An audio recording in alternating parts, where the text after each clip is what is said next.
You're listening to Structures of Power. This series looks at how maps, images, and documents shape the way empires see the world and the people inside it. Today's episode is The Map Cortés Didn't Make. It's about a famous 1524 map of Tenochtitlan. It pretends the Spaniards understood central Mexico from the start. They didn't. Indigenous cartographers supplied the geography. A young indigenous woman named Malintzin supplied the meaning. What the map shows is simple. What it hides is the real story. When Europeans first saw central Mexico on paper, it was through a map printed in 1524 in a Latin edition of Cortés's second letter. It looks very sure of itself. The Gulf Coast is there. The lake is there. The causeways and the island city of Tenochtitlan sit in the middle like it all made perfect sense. On the surface, the drawing says, "We understood this place." That is the lie I'm interested in.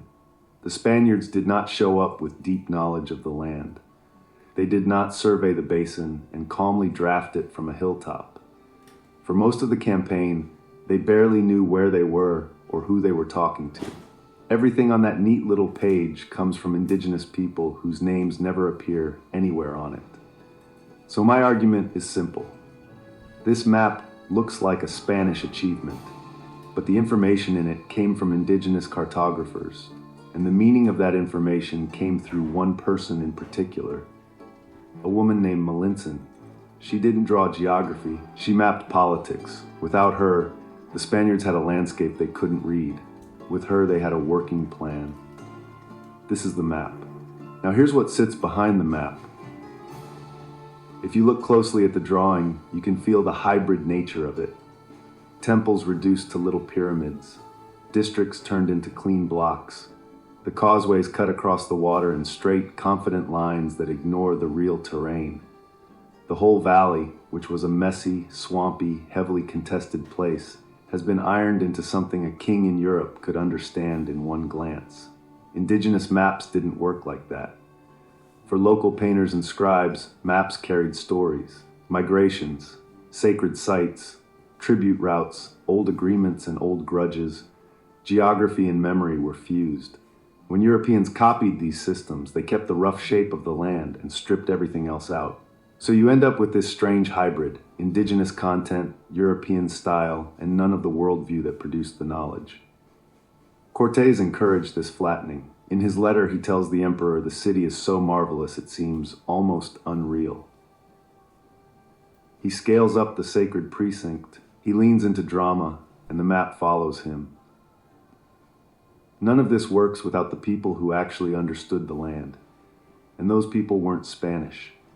Every move the expedition made depended on indigenous allies, guides, and interpreters. They were the ones who knew which river could be crossed, which town had food, which route led into a trap, which rival polity hated the Mexica enough to listen. The Spaniards brought steel and horses. Their allies brought information. Central Mexico wasn't a unified Aztec world. It was a mesh of city-states, some tied to the empire through tribute, others resentful and waiting for a chance to push back. Heavy tribute, forced labor, and humiliation had built up a long list of people who were ready to see Tenochtitlan fall. That political map is the real background of the paper map, and that is where Malintzin enters the story. She was born in a Nahua town under the Mexica Empire, sold into slavery, passed into the Maya world, and handed to the Spaniards after a coastal battle. By the time she met Cortés, she spoke multiple indigenous languages and picked up Spanish quickly. She knew more political worlds than anyone else in that camp. Technically, she was there to translate. In practice, she was holding the whole campaign together. She had to explain formal indigenous speech to men who had no framework for it. She had to turn Spanish demands into something that wouldn't blow up a negotiation. She had to read rooms full of people with long memories and figure out who might turn on whom. That's not just language, that's structure, that's architecture. She built the channels through which meaning traveled. Every alliance, every route, every agreement ran through her. The official 1524 map ignores all of this. It pretends the Spaniards were seeing from above, freely, neutrally, like they had access to some divine overview. But if you pull back and look at the process, you see something else.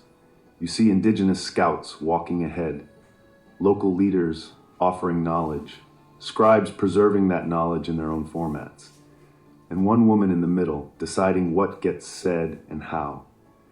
Cortés thought he was discovering a new world. In a sense, he was discovering her. The real map he followed wasn't printed in 1524. It walked beside him.